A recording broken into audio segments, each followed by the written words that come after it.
Many milestones were being achieved at racetracks across the continent, and in 1955, for a short time at least, many thought the magical 100-mile-an-hour lap barrier at the Isle of Man TT had been broken. My father was still alive, and my father was the BBC's lead commentator at the grandstand, and there were several other commentators dotted around the 37 3/4 miles. And as far as I can remember, I was at Craignabar.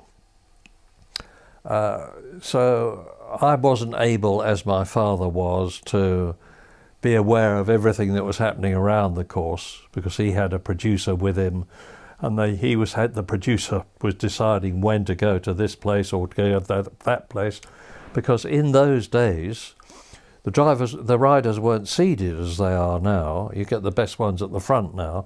In those days you could get, I think Geoff Duke won one year when he was number 57. So you could have anybody from number 1 to number 57 potentially able to win the Grand Prix, to win the TT. Geoff, of course, was on the Gilera, and this was a marriage made in heaven. Geoff had left Norton and had gone to Gilera. He had been a single British rider on what was now a totally outclassed bike, the single-cylinder Norton, competing against the MVs, 4 cylinders, competing against the Gutzes, twins, competing against the Gileras.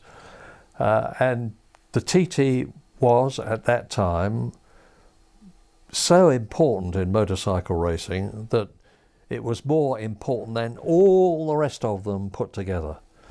And to win the TT was every constructor's ambition. And certainly Gilera wanted to win the TT, and they hadn't succeeded in doing so. So they got Geoff Duke to ride for them, and you got the supreme talent of the day on the supreme bike of the day. And Reg Armstrong from Ireland was his teammate.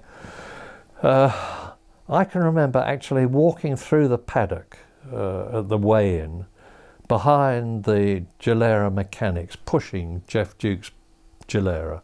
And the silly things you do, I touched the mudguard of the Gilera because I just wanted to touch it. I thought, that's the bike that could win. That's the bike that could win the race.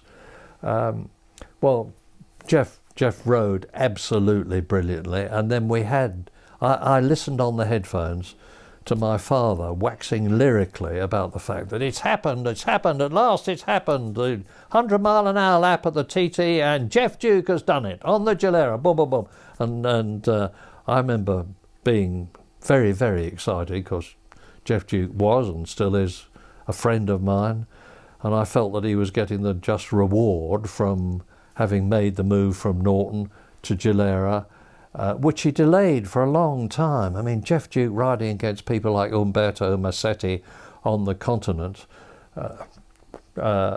he was giving away miles an hour and still beating them. So I thought, at last he's done it. And then sadly we got the news that it wasn't 100 miles an hour. It was, if I remember correctly, 99.97 miles an hour. And I do not believe that in the days when they were doing the timekeeping on the old turnip stopwatches, that they could actually have been as accurate as that. And maybe, just maybe, Geoff was actually cheated out of the 100 mile an hour, and it wasn't until 2 years later when Bob McIntyre did it on the Gilera that it stuck.